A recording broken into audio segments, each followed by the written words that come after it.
दोस्तों आज का इंग्लिश वर्ड है ली।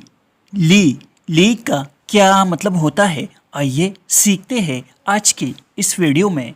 ली का उर्दू मतलब है सायादार जगह या हवा के मुखालिफ सिमत में पनाह। ये लफ्ज़ अक्सर समंदर या हवा से बचाव के लिए महफूज जगह के तौर पर इस्तेमाल होता है। आइए इस वर्ड को सेंटेंसेस में इस्तेमाल करते हैं। They took shelter in the lee of the hill. उन्होंने पहाड़ के पीछे सायादार जगह में पनाह ली। The lee side of the mountain was extremely calm. पहाड़ की महफूज तरफ इंतहाई पुरसकून थी।